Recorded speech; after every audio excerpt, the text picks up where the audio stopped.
Dans le premier degré, nous attendons précisément 1400 élèves de plus et nous avons effectivement 100 postes d'enseignants en moins, ce qui représente en pourcentage 0,8%. C'est une réduction de nos moyens qui ne va pas mettre en péril le fonctionnement du système éducatif, loin s'en faut, puisque l'Académie de Toulouse bénéficie toujours d'une dotation supérieure aux moyennes nationales et que nous avons 22 élèves par classe. Donc même si ce chiffre est amené sur certaines parties de notre territoire à augmenter dans une proportion modérée à 22,1 ou 22,2, cela ne me paraît pas être une catastrophe pour le fonctionnement de notre service public.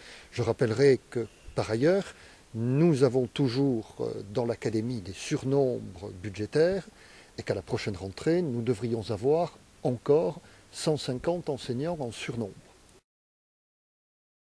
Et effectivement, il s'agit d'une moyenne académique, et j'ai parfaitement conscience que dans certaines écoles ou classes urbaines, nous sommes davantage proches de 30 élèves.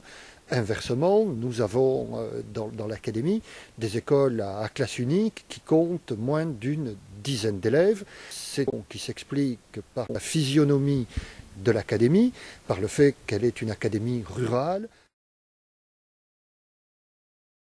L'inquiétude n'est pas légitime. Les classes uniques à petits effectifs seront maintenues. Nous aurons la même présence du service public sur l'ensemble du territoire académique. Les effectifs dans les classes pourront augmenter selon les lieux, mais nous avons toujours les moyens de faire fonctionner le service public éducatif et de conduire nos élèves à la performance.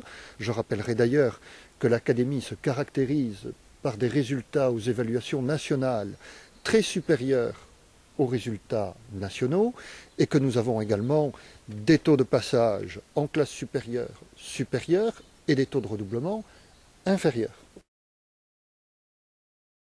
Zéro investissement cette année en termes de crédit d'investissement alloué aux universités, mais il faut voir que par ailleurs, nous allons distribuer les premiers intérêts résultant de la mise en œuvre du plan campus. L'Université de Toulouse va en bénéficier pour plusieurs dizaines de millions d'euros.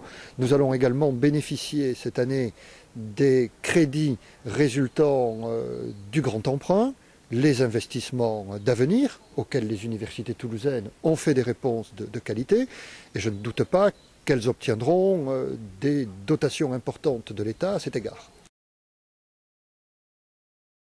Nous allons effectivement supprimer dans l'Académie 45 emplois d'intervenants en langue vivante pour une raison très simple, c'est que désormais il appartient aux professeurs des écoles dans les classes, dans le cadre de leur service d'enseignement normal, d'initier leurs élèves aux langues vivantes étrangères.